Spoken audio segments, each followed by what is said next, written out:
Addicks, and I am thrilled to be here with all of you. I do reside in Big Sky since 2013, full time. We've had a place in Big Sky since 1998. Shortly after the tram went in, we love to ski. And I say we, my husband, my family. So I am looking for ways to be able to get into organizations within Bozeman, to get to know people in Bozeman, because there's probably a few more of you here than there are there. I have been doing a lot of work in Big Sky with the nonprofits, of which we have many. I have done a little of that here in Bozeman as well. So I look forward to getting to meet each of you. I don't want us to take that precious time that it would take to do an introduction for everyone with this many people. So if you're all right with it, I'd like to proceed, but definitely introduce yourself to each other at the tables in your table groups as we move into activities. How many of you have uttered the words, "I'm not creative"? Any of you? Okay. Or, if not you, how many of you have friends or family members that have uttered that claim to not be creative? So we either have said it ourselves or we know others who have said it. What I'd like to do is dispel the myth that we're not creative. We're all creative and in differing ways. So today I'm going to be sharing with you a different way of thinking, literally thinking, about creativity and showing you the various ways that you could claim creativity and become more creative, if you will. So let's get started. What I'd like to do to set the stage is honor the individual who in fact has, well, it worked a moment ago. So while that's warming up, I'll tell you the story of the individual who's done all of the research that's led to what I'm going to be sharing with you today. And in a moment, you'll be able to see a quote from him, but I'll start with his background. So the individual, his name is Ned, or was, he's no longer with us, his name was Ned Herman. And a little bit about Ned, he came out of University Cornell with 2 degrees, physics and art. Okay. Physics and art, science and art. 2 sides of the brain, if you're familiar with that old notion of left brain, right brain. How many of you have heard of that? Yeah. All right. Well, so he worked for GE, and he ran their management development function at Crotonville for many years. And leadership, this was back in the mid-70s, okay? And leadership came to him and said, "Ned, we need you to research and determine, can creativity be taught?" Now, I won't leave you hanging. The answer from his research is, yes, it can. But what he did, in terms of his research, is what has opened up a whole body of work that we refer to as whole brain thinking. And that's what we're going to examine here today. So what Ned did, which I think it would be really fun to have been a part of this, is he hooked people up to EEG nodes, all over their head, and had them engage in various activities. And what he would watch for then, what he was interested in, is what part of the brain was lighting up, essentially. Fast forward to today, and we have this technology called brain imaging. The brain imaging of today is showing and validating, if you will, what he discovered back in the mid-70s, which just makes it feel that much more real. And what he discovered was it's not just left brain, right brain, but there's a difference from upper brain, your cerebral hemisphere, and your lower brain, the limbic part of our brain, which those of us in learning and development love Four Quadrant models, 2x2s as they're called, lent itself beautifully to a 4 quadrant model. That paper on your tables represents that. So let me open this up. And yes, success. This is a quote by Ned in terms of our thinking preferences. We experience experience the world differently. Essentially, our brains are a lens to the way in which we look at the world. And so it's enhanced or filtered through our thinking preferences, right? So Ned Herman, he has a number of books. This is one of them, the Whole Brain Business book. And let me proceed with an opportunity for you to get the first activity going. You were dealt 5 cards.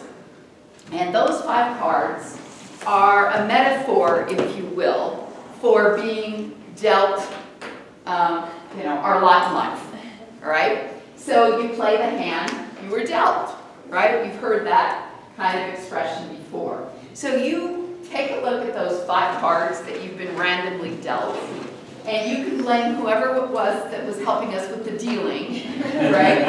And I'm teasing. And what I'd like you to do with those cards is sort them in front of you. You can be open book here. Sort them in front of you from most like you to least like you. As you read the words, the descriptors, how do they reflect you, or do they? Anyone like to see if there are some other options to improve your hand, perhaps to upgrade? I love that on an airplane, don't you? To upgrade your hand to be more descriptive of who you think you are. All right? So here's where the fun begins. You may exchange cards with anybody in the room. Now I'm going to challenge you a bit with that hand, and I'm going to ask that you discard 2 cards. After you work so hard to build yourself, discard 2.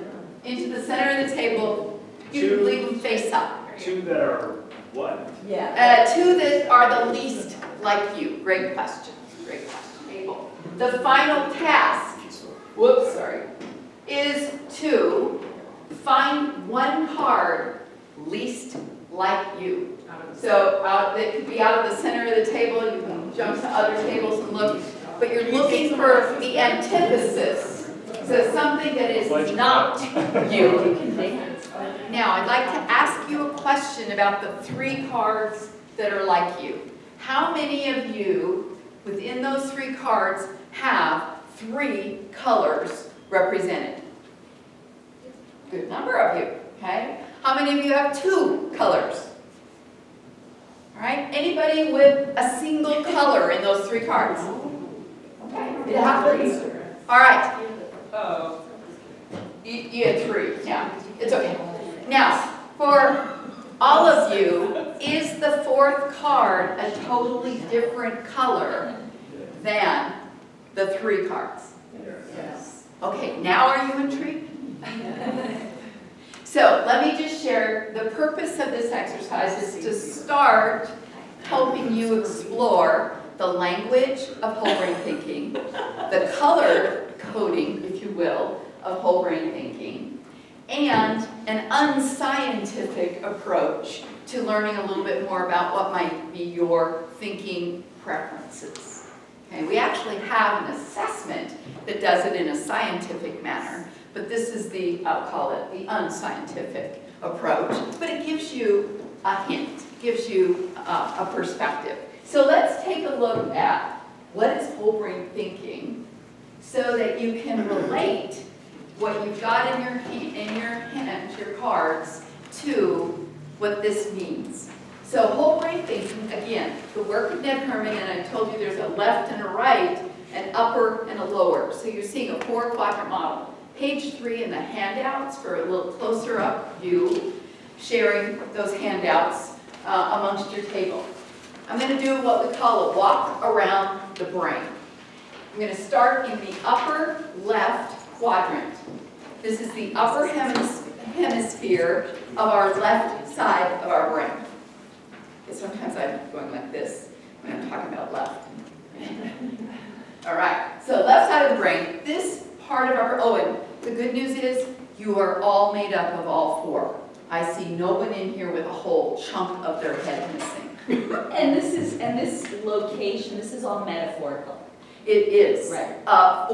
It's a metaphor for. Yeah, it's not like if you did your MRI, you'd see, that's left card and the right card, and it's all it does align to the sides of your brain, the upper and the lower, yes, but not as literal, right?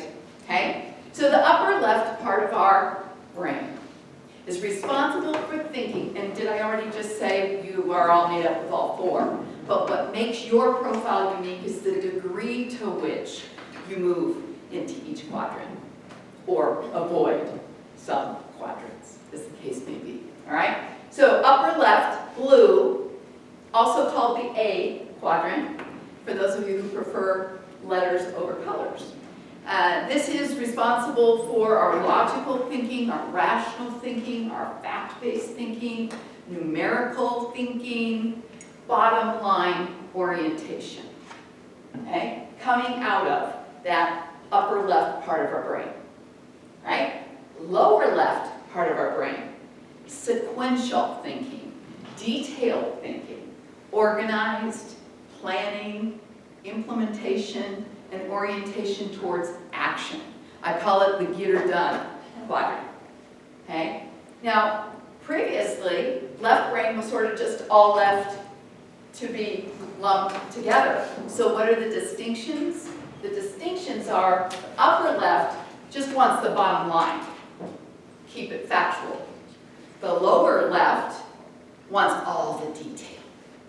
And those are probably the biggest distinctions. Okay? All right. So that's the left side, the upper and the lower, the blue and the green.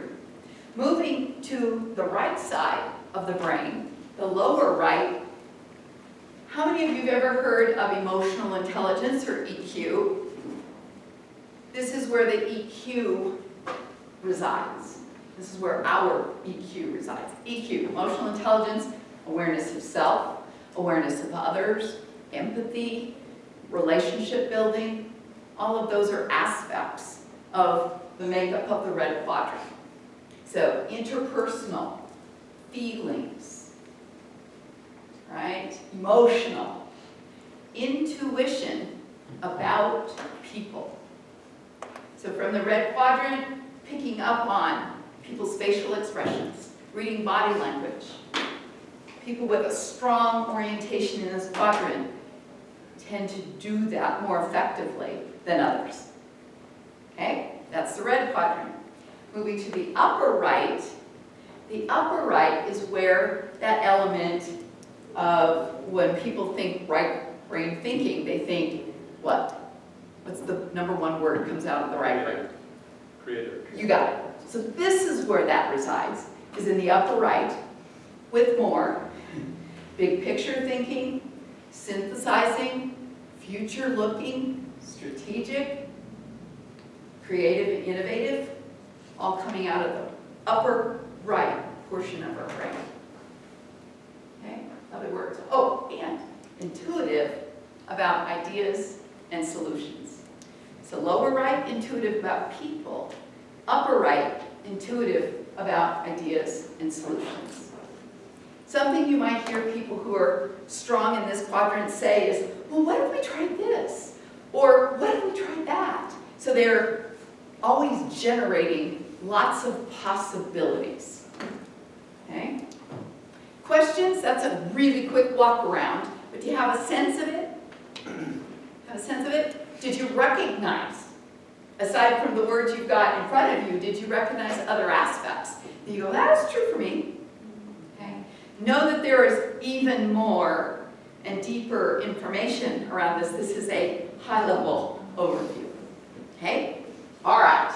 So, give me a sense of, how many of you felt that there's some real strength that you identified with from the blue quadrant? Okay? Any of you in roles like financial roles, legal roles, medical roles, science roles, technology roles? Right? Well, your brain got you there. Your thinking preferences drew you to careers that fit with your preferences. Okay? And we are talking about preference, thinking preference, not competence. But competence tends to follow that which we are drawn to, that which we prefer.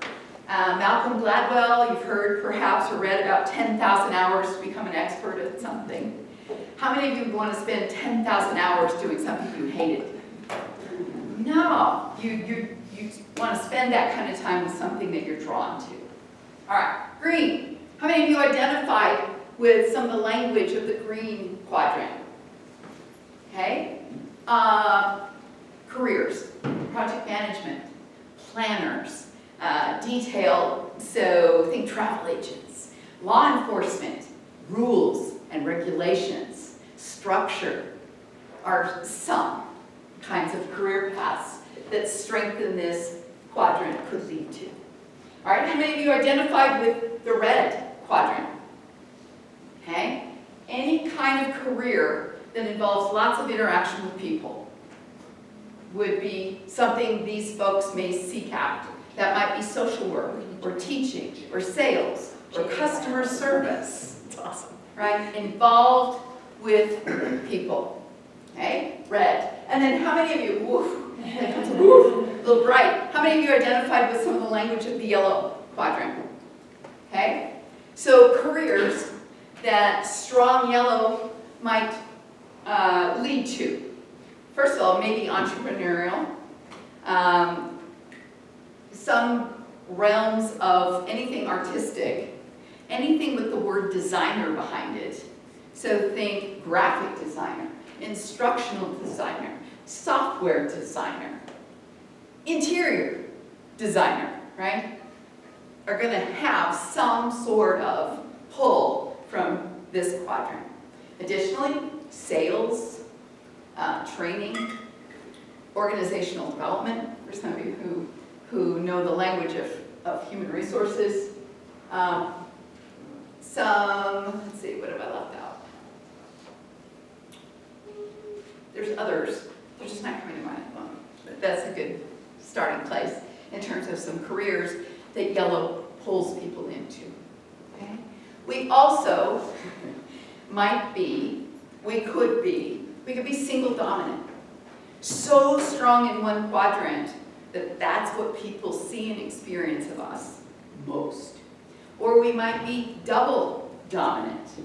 Strong in two quadrants that could be on one side of the brain, or across the brain, or diagonally across the brain. So there's a lot of options in terms of double dominant profiles.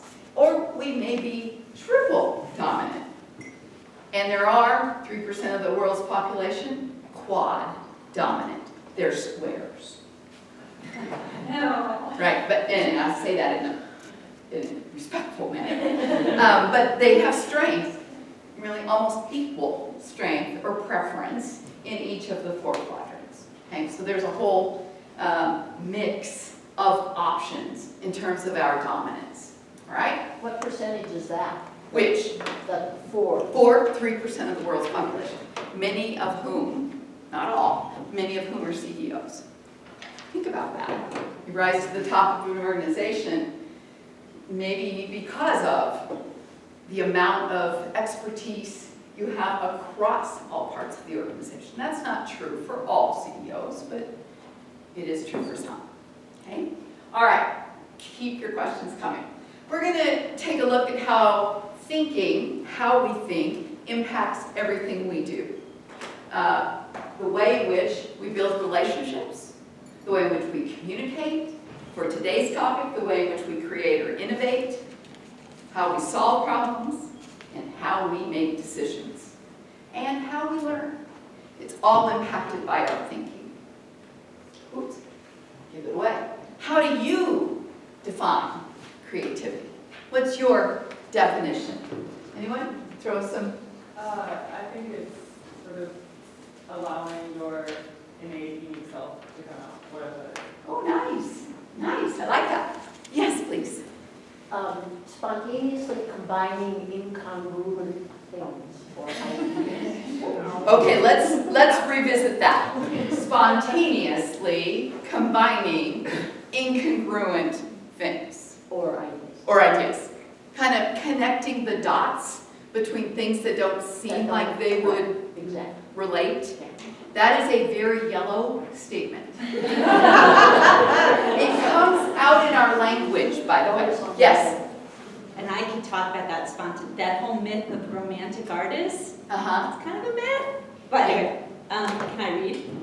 Able to make unique connections and put things together in a new way, as per the card. Isn't that just what you said? Exactly. I'm hearing it. Yes. And what color card is that? It is a yellow card. Yes, it is. All right. Now, I don't want you going to a place of thinking, oh, well, if I don't have any yellow in my profile, I'm not creative. Wrong. So I'm going to dispel that. But it does have a lot of residing, some aspects of creativity in that yellow pocket. Anyone else, how you think of or define creativity? Anyone else? Give us more to work with. Blue answer might be taking a technology to its next level. So Okay. like miniaturizing circuits or figuring out how to use this lens to see something further. I love it. And I love that she indicated that this would be a blue perspective. Thank you for that. Yes, you are so right. Anyone else? Yes, please. Niching down even further, I think a big part of being creative is not caring about what other people think. It Ooh, allows you to keep. that's right. So just keep moving on, even though you may be getting resistance or people discrediting or saying, oh, right? So carrying on in the face of that. Understood. Seeing multiple solutions or directions to one particular. Yeah. So there's a multitude of options, Correct. potentially, right? That's a yellow answer as well. Yeah, what else? Anyone? Give it a go. All right. Ned Herman defined it this way back in the 70s. This is how he defined creativity.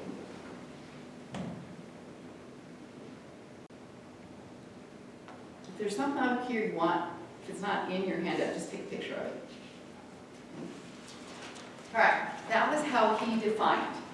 I'd also like to highlight his daughter. This is an international, global business, but it's a family-run business. And Ned's daughter, Ann Herman Nadine, came up and took the helm as Ned passed the reins on to her. And she has now passed the reins on to her son, so it's now a third generation family-run organization. And what were they? What were they? Four. Ned was blue and yellow. Remember the physics and the art. He was dominant in blue and yellow. Anne is dominant in blue, yellow, and red. I don't know. I've not met the son, and I don't know his profile. But Anne went on to, again, follow in her father's footsteps, continue researching, and language in the corporate world, in our environment, not just corporate, but in the world, shifted from creativity being a focus to innovation being a focus, right? Would you say that you've heard kind of that shift or combination? Anne has a perspective on that that I'd like to share. She says she sees innovation as a continuum. At one end of the continuum, she says, is continuous improvement.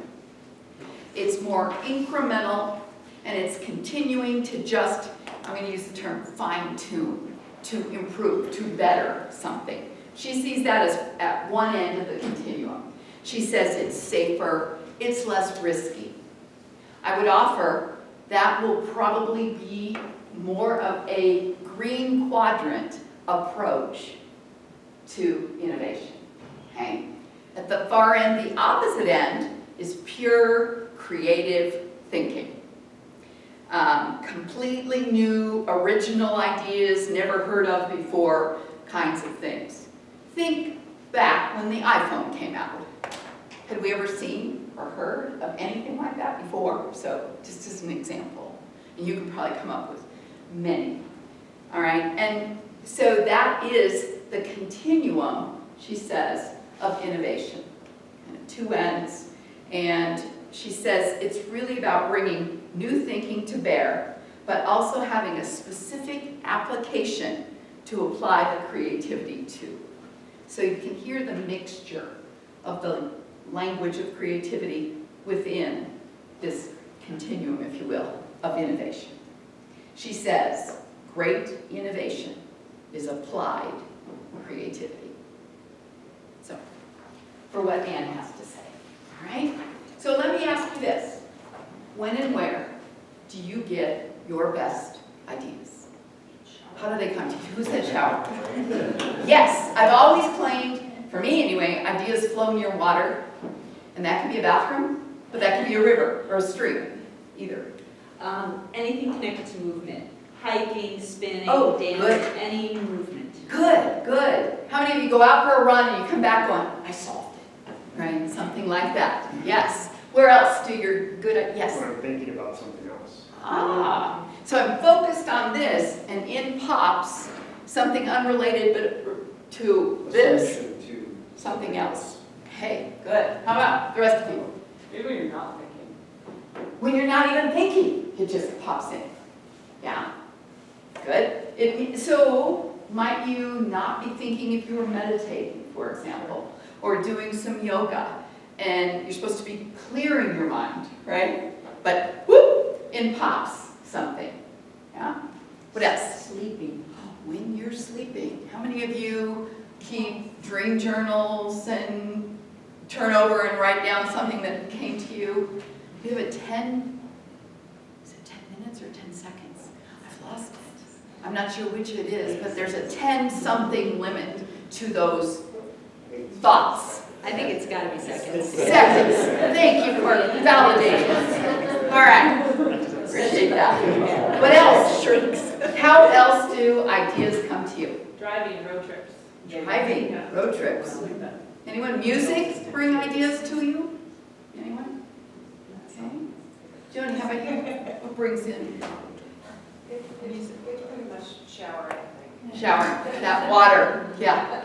So I'd say that in the mornings is when I do my best work as it relates to getting things done fresh Yeah. and ready, but it's in the evenings that I have my best breakthroughs. Aha. My brain is tired enough to not be so restrictive of that'll never work. And, Yeah. maybe.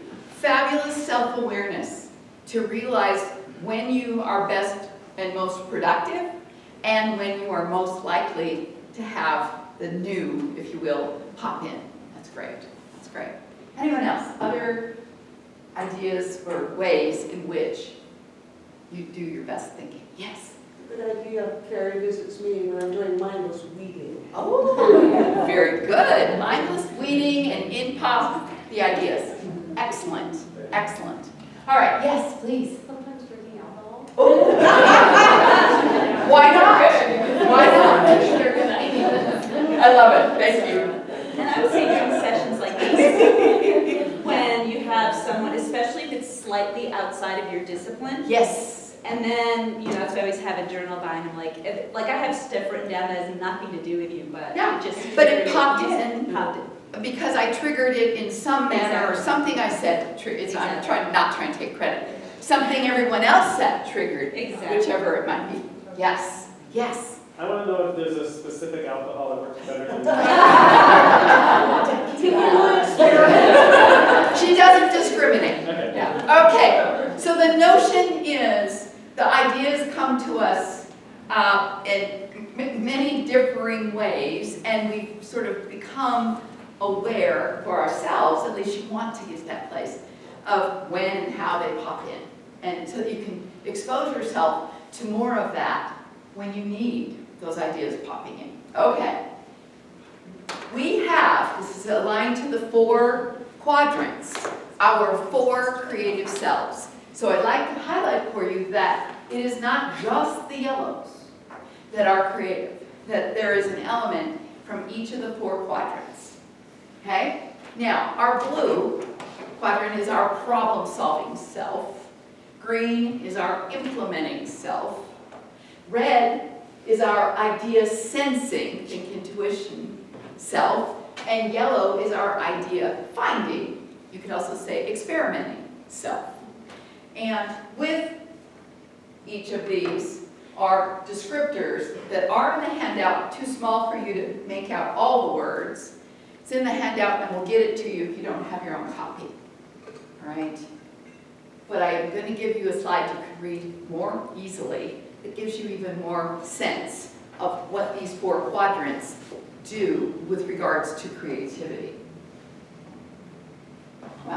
go around it again. Here we go. So, in the blue, it's the analytical aspect of the blue, and they are defining the problem by developing a clear picture of the current situation. They need to understand how it presently exists. They offer ideas focused on refining. They select solutions based on pros and cons, so I think they're analyzing the options. And they emphasize metrics, how might we be able to measure it and see the amount of improvement, if you will. That is not saying they are limited to only doing that. That's just an example, right? From the B, where structure is important, they focus on process and procedure. Their ideas focus on improving efficiency and effectiveness while retaining the structures that already exist. They are of the mindset that they'd rather not blow it up, but they'd rather improve upon, okay? And they're energized by the plans, by initiatives, and implementing it. And they seek closure. Okay, let's get on with it. Let's make it happen, kind of action, right? The reds, the most social aspect of creativity. They want to bring people together to share ideas, to explore ideas together, to define the problem together. Emphasis on together, I'm adding that into this, all right? They are attracted to problems involving people and or personal interaction, and they really do consider what others are saying and doing. They may research best practices to get additional insights, and they motivate and encourage others to join in, okay? Red. Yellow, more conceptual, and up from the yellow quadrant, they're going to define the problem by comparing it to a clear vision, where they're headed for that future. They're going to paint a picture. They're going to talk in metaphors. They've got novel, transformative ideas, and they get things started. However, they may tend to lose energy at implementation because they're off to the next big idea. Did you say what HBDI stands for? Oh, thank you. I didn't say that, did I? Herman Brain Dominance Instrument. Herman Brain Dominance Instrument. Herman is Ned, right? Brain dominance is our thinking preferences. Instrument is the assessment. Yeah, thank you for that. Thank you for that. Okay, so here is a creative thinking process for you. Note the order. It's a whole brain process. Note the order that we work from. So we start in the blue quadrant. Define it. Define the challenge, the problem, or the opportunity. What is it we're working to solve? Then, down to the red. Engage with it. Discuss it with others and or sleep on it. Who said? I think you said sleep on it. Yeah. All right. Thirdly, play with it. So generate new ideas without the constraint of, that'll never work, right? The yellow quadrant is probably the home of brainstorming. So throwing out all kinds of ideas, the more the better, for starters. You don't have to narrow it down just yet. Just keep getting lots of options. And then lastly, plan to act on it. Narrow it down, probably going back to blue to narrow it down, pros and cons, right? And then, what's the plan to make it happen? So evaluating those ideas and turning them into actionable solutions. So, whatever shape that is, that would be your creative process, utilizing whole brain thinking, okay? And some of you will go, well, I'm better at parts of it. Yes, you are, because of your natural preference. And that's where you want to challenge yourself to stretch into areas maybe less comfortable for you, where you don't believe you can operate, but you can. Okay, in your materials on page 7, these are a couple of thinking tools. There are a couple of thinking tools before we wrap up here that I want to highlight for you. Page 7. So one is the acronym CREATES. And here are questions you can ask yourself to stimulate creative thought, right? Or things that you can do, actions you can take. So use CREATES to get your mind going in terms of coming up with solutions, being creative, all right? Then, down here, in the lower part of page 7, are ways to play with. That would be the yellow notion of playing with your ideas. So, got questions to help you think in that manner. And then, well, you can always reflect. And that was something I think Kim highlighted. She always has a journal with her to capture ideas. But using a journal to reflect is another use of a journal. Okay?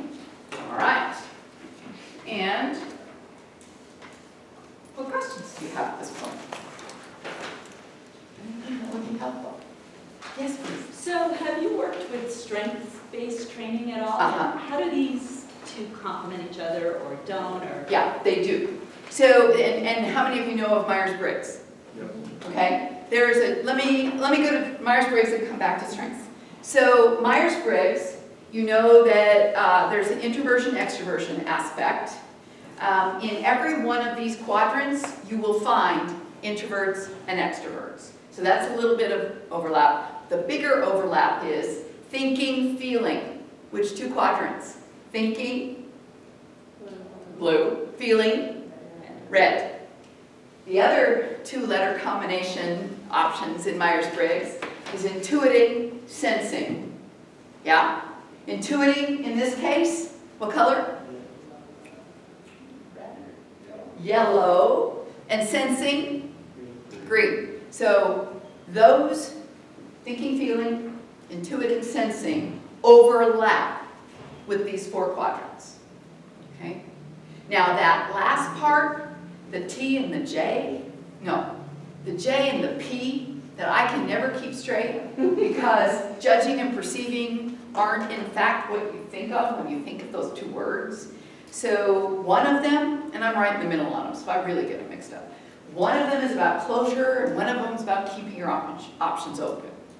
All right? So those, you could say the closure piece is tied a bit to green, and keeping your option open is tied a bit to yellow.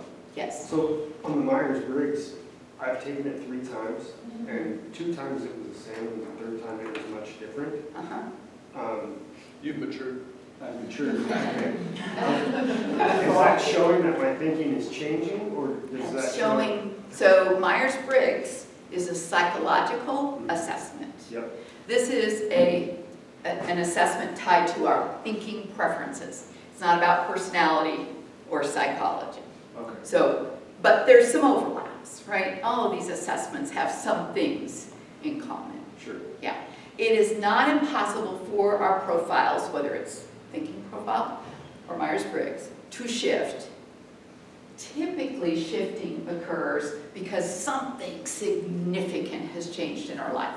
Maybe emotionally, maybe catastrophically. Maybe you had babies. Maybe you had babies and it was really significant, you know. Something significantly changed, and that will cause some shift. Yeah, and that's true in either assessment. Let me go to strengths and come back. No, Strengths, go to strengths. strengths. So, all of our preferences, when we act on those preferences, become strengths. So, if I have a preference for synthesizing data, I think that was a couple of you had that, synthesizing data, and I have a preference for doing that, I like doing it, it may very well become a strength of mine, strength and or skill. So that's the way in which I would describe the overlap. We may not use all the same words. Strength Finders uses maybe different words, but we can align many of those strength words to these 4 quadrants. So we can develop different strengths. We can, yeah, we can develop a strength even in an area of less preference, Correct. right? Yeah. Okay, Amy. I just wanted to know, the people who work with you to get the deep assessment, you know, Yes. the kind of full picture, how have you seen them apply this to their life? Great question. So, and that's one of my, actually, thanks, I planted that, I'm just kidding. That's one of my favorite aspects about this assessment, and I'm certified in multiple assessments, but this one is my favorite because of the ability to apply. So what I've shared with you is how to apply creative thinking and utilize your whole brain in doing so. There are also applications for how we communicate with others most effectively, or how we go about building relationships, or there's applications to how we can problem solve using whole brain questions from each quadrant, or how we can go about making decisions. And those are all applications that I get into when I'm doing a whole session on whole brain thinking and utilizing the assessment. An example of an application of communication. How many of you present to audiences in some manner? Oh, good number of you, all right? How many of you ever write emails or messages to announce things to others? Okay, how many of you ever develop proposals to influence something, whether internal or with other organizations? Okay, then you want this. How many of you have ever seen the video, a TED Talk by Simon Sinek? It's about starting with why. Okay, why is which quadrant? Why is which quadrant? Yellow. Always start with why. No matter who you're presenting to, start with why. Anyone remember, once I just got past sort of some opening stuff, the first question I asked this morning? I know it was a long time ago. I said, how many of you have ever uttered, I'm not creative? That was a why start to the presentation. It's intended to hook or intrigue or draw curiosity. You start with why.